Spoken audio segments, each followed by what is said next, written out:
नमस्कार दोस्तों, स्वागत है आप सभी का आज के सेशन में। तो आज का जो वीडियो है, ये वीडियो हमने राजस्थान कृषि जो वर्तमान के करंट के संदर्भ में पढ़ा, वर्तमान की इको सर्वे की डेटा और बजट का सारांश पढ़ा। उसके बाद में अगला जो दूसरा जो पार्ट राजस्थान की अर्थव्यवस्था का है, वो है राजस्थान का पशुपालन एवं डेयरी उद्योग। ये टॉपिक स्पेशली एक तो स्पेशल सेकंड ग्रेड का तो है ही है, इसके अलावा आपका एलडीसी का एग्जाम और इसके पश्चात हम बात करेंगे वनपाल का, वुमेन सुपरवाइजर का, राजस्थान पुलिस का, सीटी का, तमाम भर्तियों के लिए इंपॉर्टेंट है क्योंकि इसके अंदर हमने जो लिया है 2026 का बजट का सारांश, वर्तमान में डेयरी के, पशुधन के, पशुपालन के नवीनतम योजनाएं, आंकड़े, डेटा लिए हैं। उम्मीद करेंगे ये क्लास आपके आगामी एग्जाम के लिए बहुत ही मददगार साबित होगी। तो चलिए शुरुआत करते हैं इस क्लास के बारे में। सबसे पहले बात करेंगे हमारे पशुपालन के बारे में।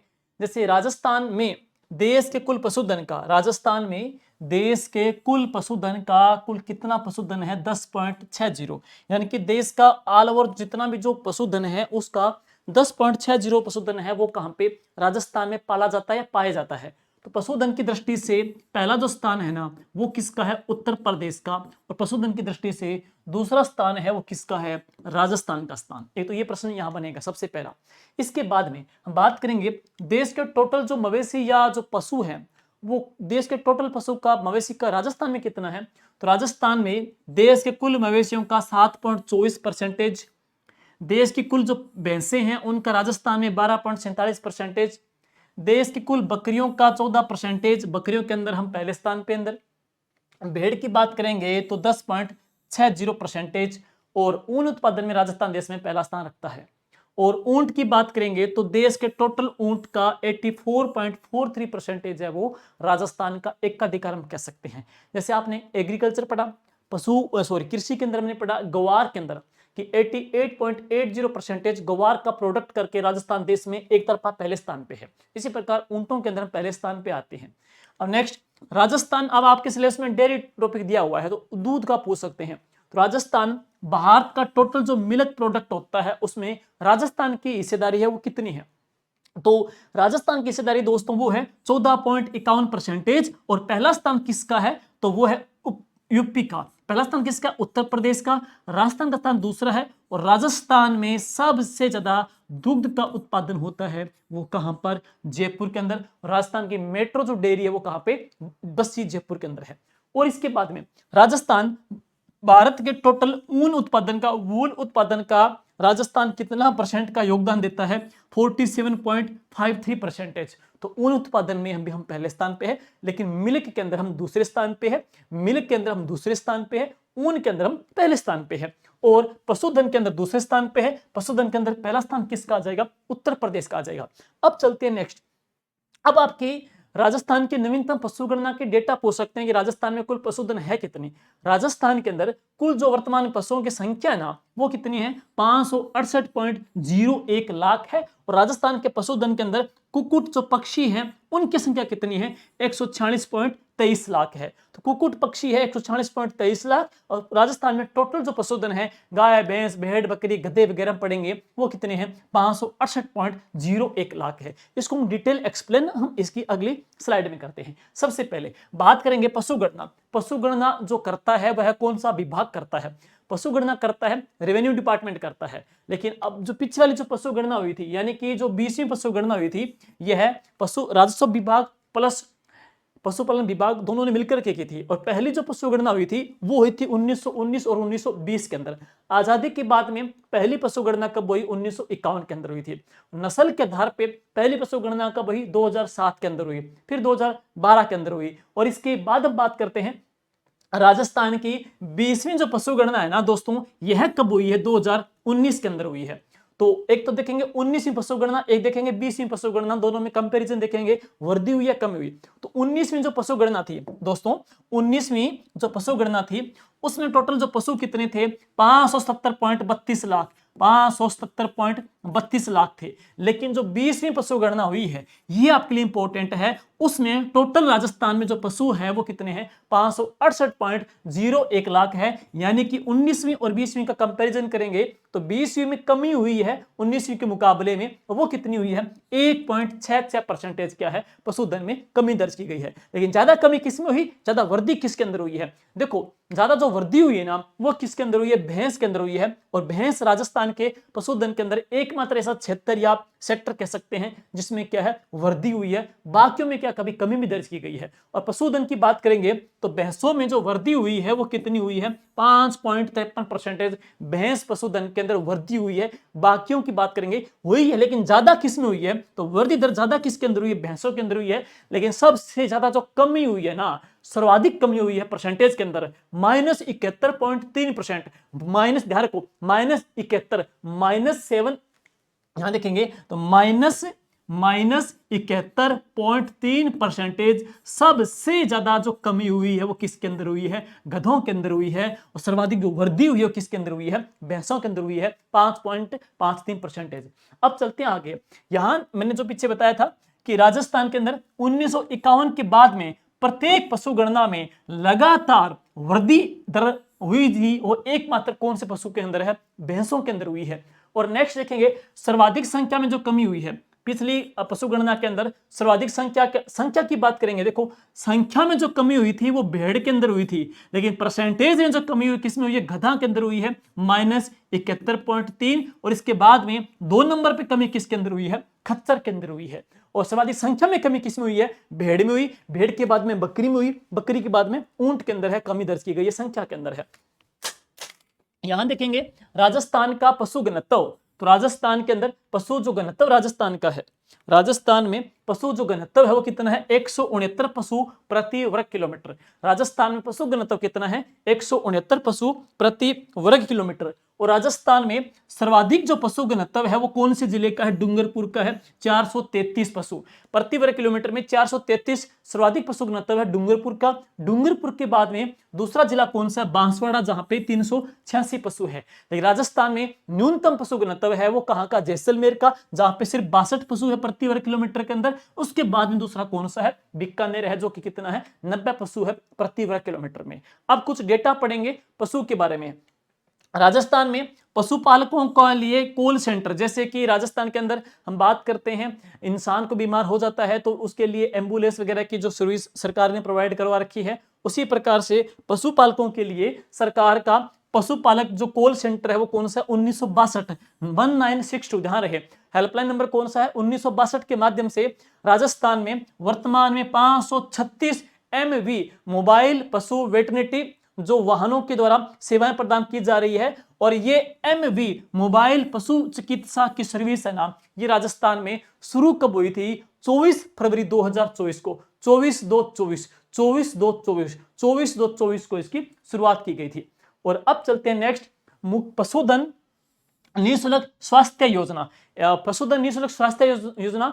और इस योजना के अंदर सरकार ने 2026-27 के बजट के अंदर दवाइयों की संख्या है वो 138 से बढ़ा करके, पहले 138 थी, अब 138 नहीं रही है। अब ध्यान रहे कि इस योजना के तहत पशुधन के अंदर पशुओं के लिए दवाइयों की संख्या वो कितनी कर दी है, 200 कर दी गई है। और आगे चलते हैं, एक फूट एंड माउथ डिजीज यानी कि खुरप का मुंहप का नियंत्रण कार्यक्रम सरकार ने एक अभियान चलाया, जिसकी शुरुआत हुई थी 2010 के अंदर। केंद्र का 60%, राज्य की कितनी है, 40% इसमें पार्टनरशिप है। और इसके बाद में है अगली बहुत ही महत्वपूर्ण योजना है, ऊंट के संरक्षण के लिए एक योजना है, ऊंट संरक्षण अनुदान योजना 2024 की योजना है, जिसमें ऊंट पालकों को बढ़ावा देने के लिए, जिसमें ऊंट की प्रजाति जो कम हो रही है, ऊंट की संख्या कम हो रही है, तो ऊंटों की संख्या को, ऊंटों के संरक्षण को बढ़ावा देने के लिए ऊंट पालकों को सरकार पहले 10,000 रुपए देती थी। अब सरकार ने ऊंट पालकों को 10,000 2 किस्तों में देती है, कुल मिलाकर के 20,000 रुपए सरकार उनको 2 किस्तों में देती है, ऊंट संरक्षण योजना के तहत है। पहले 10,000 थी राशि, अब कितनी कर दी है, 20,000 कर दी है, 2 किस्तों के माध्यम से। नेक्स्ट है अगली बहुत ही चर्चित योजना सरकार की, काफी लाइमलाइट की योजना है, मुख्यमंत्री पशु मंगला बीमा योजना। मुख्यमंत्री पशु मंगला बीमा योजना, जिसकी शुरुआत हुई थी बजट 2024-25 के अंदर। तो मुख्यमंत्री मंगला पशु बीमा योजना की शुरुआत सरकार ने कौन से बजट में की थी? 2024-25 में की थी और राज्य के 21 लाख पशुओं का इसमें निःशुल्क बीमा किया गया और रुपए कितने? 40,000 रुपए तक। यहां देखेंगे राजस्थान में इसकी योजना की शुरुआत ना मुख्यमंत्री मंगला पशु बीमा योजना है, सरकार के द्वारा इसकी शुरुआत कब और कहां से की गई थी? इसकी शुरुआत हुई थी 13 दिसंबर 2024 को। 13 दिसंबर 2024 को इसकी शुरुआत कहां से की गई थी? कायड़ अजमेर से। कायड़ अजमेर से इसकी शुरुआत की गई थी और एक किसान सम्मेलन यहां पे हुआ था जिसमें इसकी शुरुआत हुई थी कायड़ अजमेर से। कब? 13 दिसंबर 2024 को। और नेक्स्ट बात करेंगे बजट 2025-26 में इसमें क्या प्रावधान किया गया? प्रत्येक कैटेगरी में पशुपालकों की संख्या को, प्रत्येक कैटेगरी है अलग अलग, ऊंट की है, गाय की, भैंस, भेड़, बकरी की, प्रत्येक कैटेगरी में पशुपालकों की संख्या को दुगना करके और दुगना की जा करके 10-10 लाख गाय, भैंस और 10-10 लाख भेड़ बकरी तथा 2 लाख ऊंटों सहित कुल 42 लाख पशुओं का बीमा किया जाना है। 2025-26 के अंदर सरकार का ही टारगेट था कि 42 लाख पशुओं का इसमें बीमा किया जाना है। आपसे बीमा की राशि पूछ सकते हैं वो कितनी है, देख लेना यहाँ पे। जनाधार कार्ड धारक पशुपालकों के अधिकतम 2 दुधारू गाय और 2 दुधारू भैंस तथा 1 दुधारू गाय या दुधारू भैंस या 10 बकरी या फिर 10 भेड़ या 10 ऊंट वंश का निःशुल्क बीमा इसके अंदर हो रहा है। तो यहां देखेंगे इस बीमा के तहत हम देखेंगे कि जो गाय है ना, गाय पशु की उम्र पड़ेंगे 3 से लेकर के 12 साल तक पड़ेंगे, तो गाय जो दुधारू है उसके लिए 40,000 रुपए तक अधिकतम प्रति पशु का बीमा की राशि है। जबकि भैंस की बात करेंगे तो भैंस की राशि भी कितनी है? 40,000 रुपए है। तो भैंस की राशि, बीमा की राशि कितनी? 40,000 है, गाय की 40,000 है। लेकिन बकरी और भेड़ के लिए 4,000 है। बकरी के लिए बीमा की राशि कितनी? 4,000 रुपए प्रति पशु है। भेड़ के लिए भी कितनी है? 4,000 रुपए प्रति पशु है। लेकिन ऊंट के लिए पड़ेंगे, नर और मादा दोनों के लिए अधिकतम जो राशि है ना वो कितनी है? 40,000 रुपए। तो गाय के लिए 40,000 रुपए है, भैंस के लिए 40,000 रुपए है, गाय के लिए 40 है, भैंस के लिए 40 है, ऊंट के लिए पड़ेंगे 40,000 है। लेकिन बकरी और भेड़ के लिए जो बीमा की राशि है वो कितनी है? 4,000 है। और अब चलते हैं इसके बाद में एक योजना है जो आपकी डेयरी डिपार्टमेंट की है, बहुत ही महत्वपूर्ण योजना। देखो, राज सरस सुरक्षा कवच, राज सरस सुरक्षा कवच, जो कि अलग अलग चरणों में प्रथम, दूसरा, तीसरा, चौथा ऐसे, तो राज सरस सुरक्षा कवच योजना है। इसका जो 9वां चरण है ना, इस 9वें चरण, ध्यान रहे ये 9वां चरण है। 9वें चरण की शुरुआत कब हुई थी? 1 फरवरी 2025 को। 1 फरवरी 2025 को इसकी शुरुआत की गई थी और ये राज सरस सुरक्षा कवच बीमा योजना है। इसमें क्या है? जो दुग्ध उत्पादक हैं, दुग्ध उत्पादक हैं, अगर उसकी दुर्घटना हो जाती है, अगर उसकी डेथ हो जाती है, स्थायी उसकी विकलांगता हो जाती है, शरीर का भी क्षति हो जाती है, तो सरकार उनको 5 लाख रुपए, सरकार उनको 5 लाख रुपए बीमा की राशि देती है। अब यही प्रश्न इस बार एसआई के एग्जाम में पूछा गया था, 5 अप्रैल 2026 को पूछा गया था। स्थायी विकलांगता या डेथ होने पे 5 लाख देते हैं। लेकिन हम कह सकते हैं दुग्ध उत्पादक यदि आंशिक विकलांग है, छोटी मोटी दुर्घटना हुई है, तो सरकार उनको 2.5 लाख रुपए बीमा की राशि प्रदान करती है। और दिसंबर 2025 तक 1,12,000 लोगों का इसमें बीमा किया गया है दुग्ध उत्पादकों का। अगली योजना कौन सी है? मुख्यमंत्री दुग्ध उत्पादक संबल योजना, जिसकी शुरुआत कब हुई थी? 1 फरवरी 2019 को इसकी शुरुआत की गई थी। इसमें जो सहायता राशि देती है सरकार दुग्ध उत्पादकों को, वो अनुदान सहायता राशि कितनी है? पहले 2 रुपए प्रति लीटर की दर से उनको सहायता राशि दी जाती थी, अब इसको 2 रुपए प्रति लीटर से बढ़ा करके इसको 5 रुपए प्रति लीटर है वो कर दिया गया है। इसी प्रकार से RCD, Rajasthan cooperative dairy federation के द्वारा जयपुर के अंदर दुग्ध उत्पादकों को सरस लाडो मारा योजना के तहत है, जो उनकी दुग्ध उत्पादक है, उनकी बेटियों की शादी होती है, तो 21 वर्ष होने के पश्चात में बेटी की शादी होती है तो उनको वित्तीय सहायता दी जाती है। कितने रुपए की? 21,000 रुपए की। वो योजना कौन सी है? सरस लाडो मारा, यानी कि मायरा भरते हैं, 21,000 का मायरा भरते हैं इसके अंदर। और अगली है सरस सुरक्षा सामूहिक आरोग्य बीमा योजना, जो कि कब चली? 2005-6 में इसकी शुरुआत की गई थी। अब आगे चलते हैं दुर्घटना बीमा योजना। दुर्घटना जो बीमा योजना है इसके अंदर यही है, सरस सुरक्षा सामूहिक आरोग्य योजना। इसके अंदर हम पढ़ेंगे जो लाभार्थी होते हैं वो 18 से लेकर के 70 साल तक के होते हैं। मृत्यु या स्थायी विकलांगता होने पे 5 लाख राशि मिलती है, जबकि अस्थायी विकलांगता होने पर 2.5 लाख की राशि मिलती है। और आकस्मिक अस्पताल की इमरजेंसी की जो हेल्प की जरूरत पड़ती है तो इनको 50,000 की सहायता राशि दी जाती है। और अब ये प्रश्न आपके करंट का आ सकता है ये प्रश्न आपके करंट का आ सकता है। ये प्रश्न आपके करंट का आ सकता है। कौन सा? बजट 2026 में, बजट 2026 में पोल्ट्री फीड यूनिट राजस्थान में कहां पे स्थापित होगी? बजट 2026 में पोल्ट्री फीड जो यूनिट राजस्थान में, ये अलग योजना है, दुर्घटना बीमा योजना अलग है सरकार की, देख लेना, ये इन्हीं के अंदर है। इसके बाद में है बजट 2026 में, ये करंट का ये प्रश्न आपके छप सकता है कि पोल्ट्री फीड यूनिट राजस्थान में ये कहां पे स्थापित होगी? तबीजी के अंदर। और तबीजी कहां पे है? अजमेर के अंदर। और इसी तबीजी के अंदर राष्ट्रीय बीजीय मसाला अनुसंधान संस्थान, वो भी कहां पे? तबीजी के अंदर स्थापित है।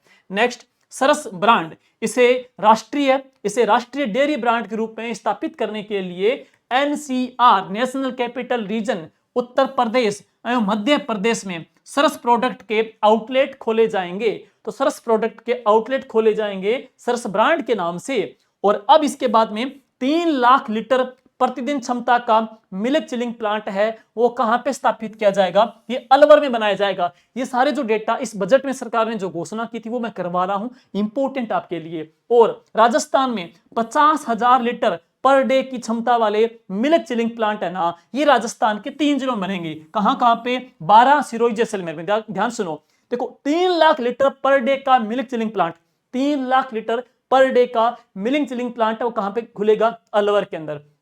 देखो 3 आ रहा है, 3 है अलवर, अलवर में 3 लाख का। राजस्थान में 50,000 पर पड़ेंगे, तो कहां पे? 12, सिरोही और जैसलमेर में मिल्क चिलिंग प्लांट है, ये स्थापित होगा। अब है कुछ नया डेटा यहां पढ़ेंगे। इसके बाद में डेयरी, राजस्थान में डेयरी के विकास के लिए, राजस्थान में डेयरी की सबसे बड़ी जो संस्था है वो कौन सी है? Rajasthan cooperative dairy federation. Rajasthan cooperative dairy federation, Rajasthan dairy संघ की स्थापना देखो 1975 में हुई थी, और ये कहां पे है? जयपुर के अंदर। लेकिन राजस्थान डेयरी संघ सहकारिता क्षेत्र में पहले राजस्थान डेयरी फेडरेशन बनी थी, कब? 1975 के अंदर। और किसके सहयोग से? विश्व बैंक के सहयोग से बनी। लेकिन यह कोऑपरेटिव सेक्टर में 1977 में आ गई थी, यानी कि कह सकते हैं ये बन गई Rajasthan cooperative dairy federation, RCDF. ये कब बनी? 1977 में। लेकिन किसके सहयोग से? विश्व बैंक के सहयोग से। कहां पे? जयपुर के अंदर है। और यह किस नाम के ब्रांड का यहाँ पे डेयरी है? तो सरस के नाम की यहाँ पे से डेयरी इनकी है। नेक्स्ट है राजस्थान में दूध प्रसंस्करण क्षमता, राजस्थान कोऑपरेटिव डेयरी फेडरेशन जो आरसीडीएफ है, इसकी दूध की प्रसंस्करण जो क्षमता है ना पर डे की, वो कितनी है? 51.40 लाख लीटर प्रतिदिन की। और दिसंबर 2025 तक टोटल पशु आहार का उत्पादन यहाँ पे कितना हुआ है? 303.66 लाख मैट्रिक टन का यहाँ पे किया गया। लेकिन दिसंबर 2025 तक पशुओं का विक्रय यहाँ पे कितना हुआ है? 3.65 लाख मैट्रिक टन पशु विक्रय आहार। 3.65 लाख मैट्रिक टन है। वैसे ये आपका इतना काम का नहीं है, बाकी और चीजें आप देख सकते हो। नेक्स्ट देखेंगे आरसीडीएफ। राजस्थान में राजस्थान कोऑपरेटिव डेयरी फेडरेशन है, ये 3 लेवल पर है, 3 स्तर पे है। एक पढ़ेंगे शीर्ष स्तर पे, एक जिला स्तर पे, और एक पढ़ेंगे यहाँ पे ये सहकारी समिति स्तर के ऊपर। तो राजस्थान में दुग्ध सहकारी समितियां राजस्थान में वो कितनी है? 19,643। ये आपके जो डेटा है ना, ये दिसंबर 2025 तक के है, दिसंबर 2025 तक है। तो ये कितने हैं? 19,643।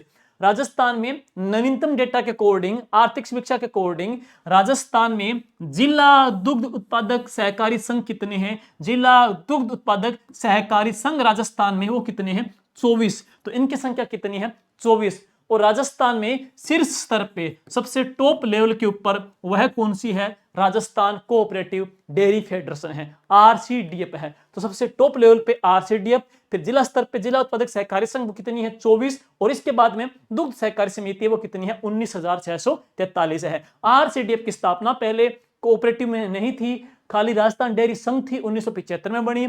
कोऑपरेटिव सेक्टर में 77 में आई। किसके सहयोग से? विश्व बैंक के सहयोग से आई थी। वही हमने पढ़ लिया है। सरस ब्रांड के नाम से ये डेयरी स्थापित करती है, प्रोडक्ट निकालती है। नेक्स्ट, भारत सरकार के केंद्रीय मत्स्य पशुपालन एवं डेयरी मंत्रालय के द्वारा 26 नवंबर 2025 को, ये इंपॉर्टेंट है, करंट में भी देख सकते हो, तो 26 नवंबर 2025 को राष्ट्रीय दुग्ध दिवस। देखो राष्ट्रीय दुग्ध दिवस कब मनाया जाता है? 26 नवंबर को मनाया जाता है। 26 नवंबर 2025 को दिल्ली में आयोजित हुए कार्यक्रम में आरसीडीएफ को दुग्ध उत्पादक और एआई यानी कि तकनीकी नवाचार के लिए निम्न अवार्ड दिए गए हैं, गोपाल रत्न अवार्ड दिए गए हैं, गोपाल रत्न अवार्ड दिए गए हैं। तो देखो सबसे पहले बेस्ट डेयरी कोऑपरेटिव सोसाइटी जो पुरस्कार है वो किसको दिया गया, तो यह मिला है गिनोही दुग्ध उत्पादक समिति, किसको, जयपुर को दिया गया है बेस्ट डेयरी कोऑपरेटिव सोसाइटी का पुरस्कार। और राशि कितनी है, 3 लाख नगद रुपए और प्रशस्ति पत्र इनको दिया गया। नेक्स्ट दूसरा है बेस्ट डेयरी फार्मर कैटेगरी का पुरस्कार, ये मिला है हर्षित झूरिया जी को, जो कहां से, सीकर से हैं। इनको 2 लाख रुपए नगद पुरस्कार और प्रशस्ति पत्र दिया गया है।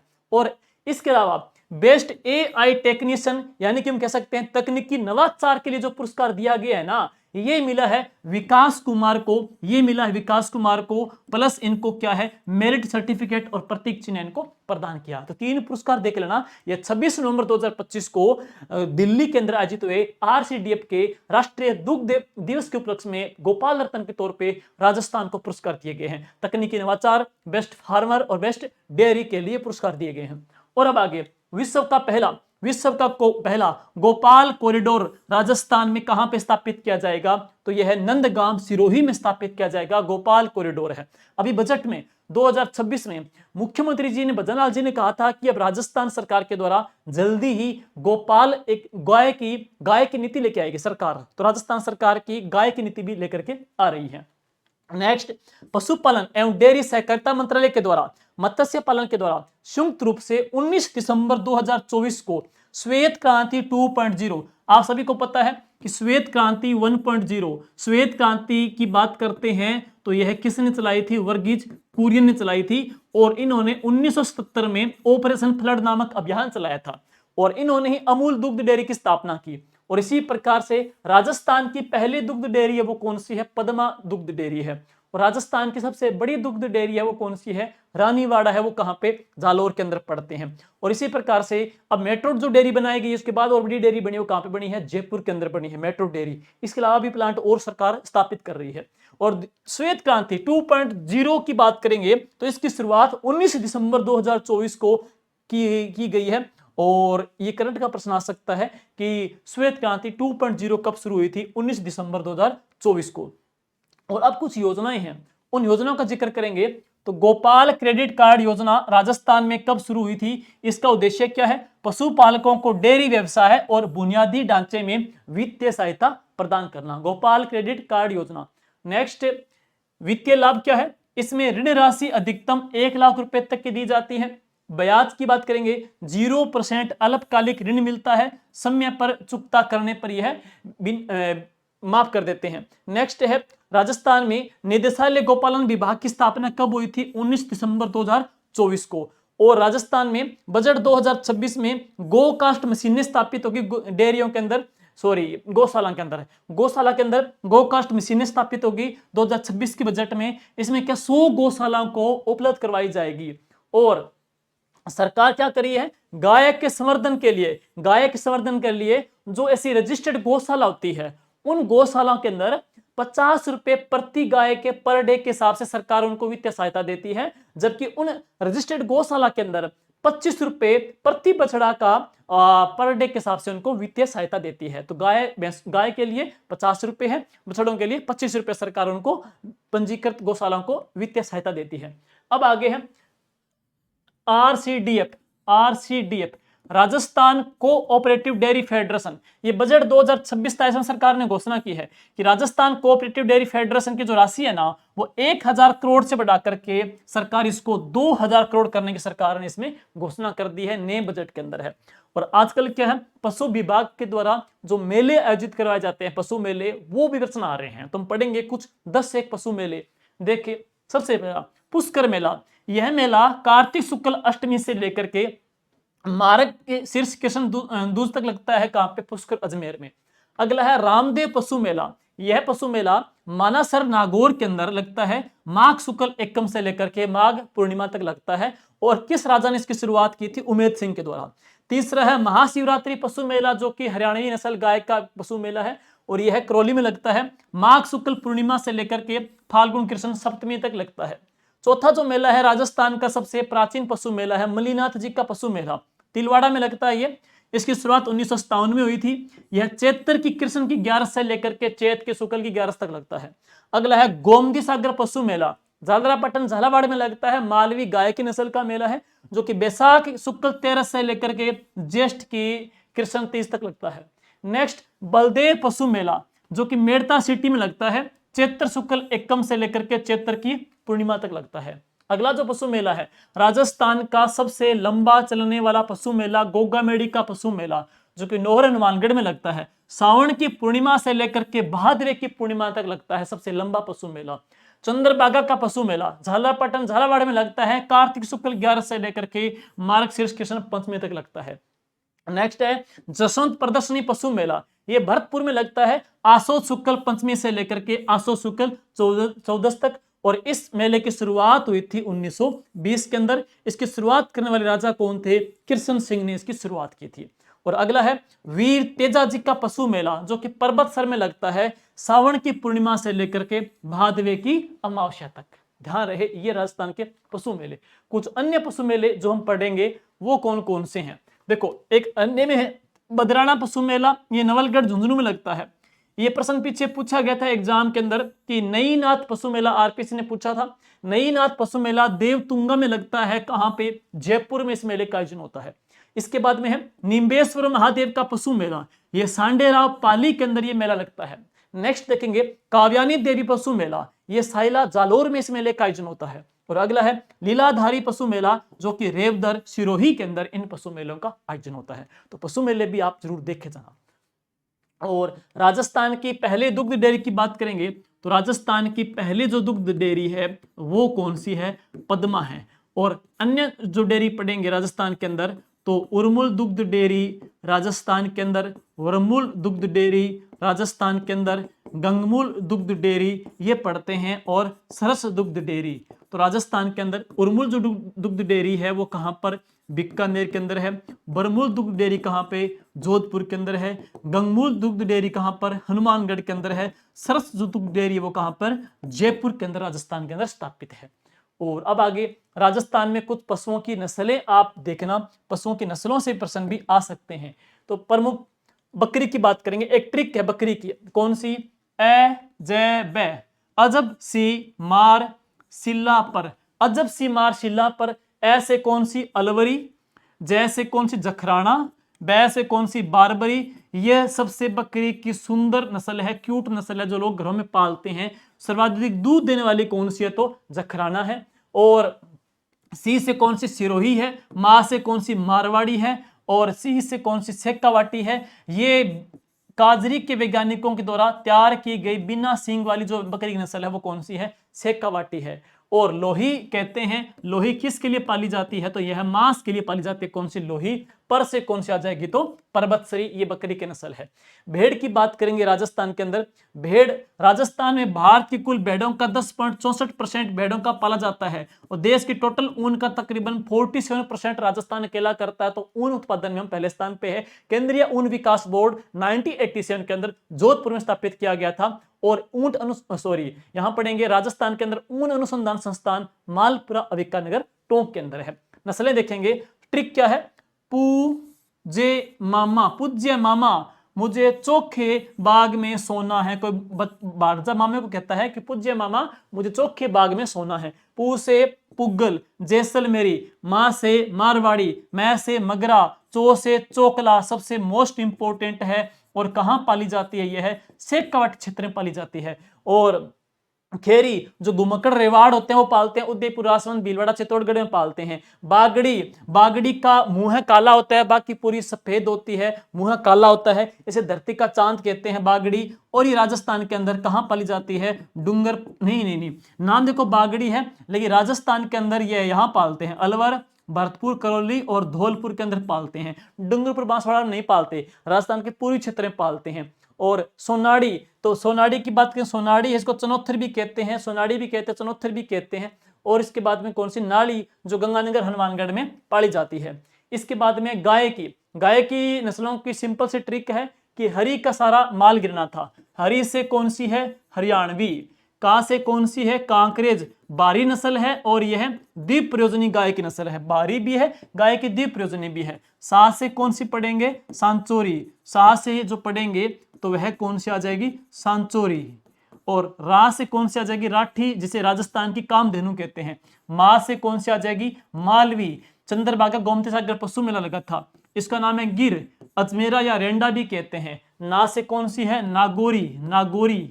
और था से कौन सी है, थार पारकर, था से थार पारकर आ जाएगी। भैंस, भैंस की नस्ल कौन सी है, नीली रावी भैंस की नस्ल है, महसाणा भैंस की है, सूरती भैंस की है। बधावरी की बात करेंगे, बधावरी जो भैंस की नस्ल है इसमें वसा की मात्रा तकरीबन 13% होती है। और जाफराबादी और मूरा, मूरा की बात करेंगे तो सबसे ज्यादा जो दुग्ध देती है वह नस्ल कौन सी है, तो मूरा आ जाएगी। ऊंट की नस्लें पूछी गई थी फर्स्ट ग्रेड एग्जाम के अंदर। ऊंट की नस्लें हैं, नाचना सबसे सुंदर ऊंट है, गोमट प्लोदी का ऊंट सवारी के लिए फेमस है, खेती के लिए बीकानेर नस्ल का ऊंट माना जाता है, एक कैरी पाल है। और तैरने की क्षमता किसके अंदर, खराई ऊंट जिसमें तैरने की क्षमता होती है, एक कौन सा है, सिंधी ऊंट है। ऊंट के अंदर हम देश में पहले स्थान पे है, तो ये आ जाएगा। तो ये कुछ टॉपिक था जिसमें हमने डेयरी का, पशुपालन का, पशुगणना का और मेन सरकार के पशुओं की योजनाओं का, और वर्ष 2026-27 के अंदर राजस्थान सरकार ने पशुधन विकास के लिए जो योजना लेकर के आ रही है, जो नीतियां लेकर के आ रही है, जो सरकार ने मिलिंग चिलिंग प्लांट या भी जो उन्हें घोषणा की है, वो इकट्ठा यहाँ पे सारा ले लिया गया है। उम्मीद करेंगे ये क्लास आपके एग्जाम के अंदर अपना जो इफोर्ट है वो पूरा पूरा 100% दें, और आप लोगों का प्यार, स्नेह और आपका कमेंट हम लोगों को हौसला देता रहे। और इसी के साथ हम अगला टॉपिक की ओर मूव करेंगे। नेक्स्ट जो टॉपिक हम लेकर के आएंगे आपके लिए, तो देखेंगे कृषि हो गया, पशुपालन हो गया। नेक्स्ट टॉपिक आपके लेके आएंगे वो उद्योग टॉपिक लेके आएंगे, फिर पर्यटन लेकर के आएंगे, फिर ऊर्जा टॉपिक, फिर जनगणना टॉपिक है वो। इस प्रकार से आपके एक सारे टॉपिक करवा देंगे। Thank you, good luck.